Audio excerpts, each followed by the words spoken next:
Hello बच्चों, आइए इस प्रश्न को देखते हैं।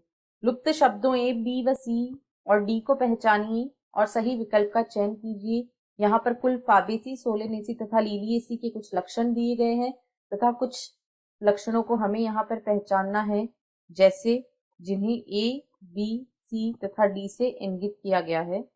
इन्हें ए, बी, सी तथा डी से इंगित किया गया है, इन्हें हमें पहचानना है। तो विकल्प ए है, ए असीमाक्ष, बी एक व्यास सममित, सी 3+3, डी एकांडपी, या बी ए असीमाक्ष, बी त्रिज्या सममित, सी 5, डी द्विअंडपी। विकल्प सी, ए ससीमाक्ष, बी एक व्यास सममित, सी 3+3, डी त्रिअंडपी, या विकल्प डी ए ससीमाक्ष, बी त्रिज्या सममित, सी 5 तथा डी बहुअंडपी। इस प्रश्न की जो मुख्य अवधारणा है, मुख्य अवधारणा वह है विभिन्न विभिन्न पादप कुलों के मुख्य लक्षण।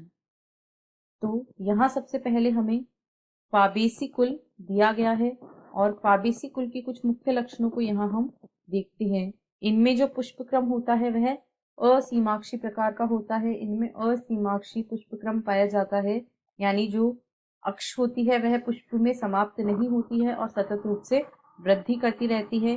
इसके साथ ही साथ इनमें जो पुष्प होता है उसका प्रकार एक व्यास सममित होता है, यानी उसमें एक व्यास सममिति पाई जाती है, एक व्यास सममित पुष्प पाया जाता है। अब डी में यहाँ पूछा गया है, यह ए हो गया, यह बी हो गया, साथ ही डी से जिसे इंगित किया गया है वह जायांग के प्रकार को पूछ रहा है। तो यहाँ पर एक अंडपी जायांग पाया जाता है, एक अंडपी जायांग पाया जाता है। अब यदि लिलिएसी कुल की बात करें, लिलिएसी कुल, तो इसके जो लक्षण हमसे पूछे गए हैं वह पुंकेसर के बारे में पूछा गया है। तो जो पुंकेसर होते हैं वे इस प्रकार व्यवस्थित रहते हैं, 3+3 की व्यवस्था में ये व्यवस्थित रहते हैं।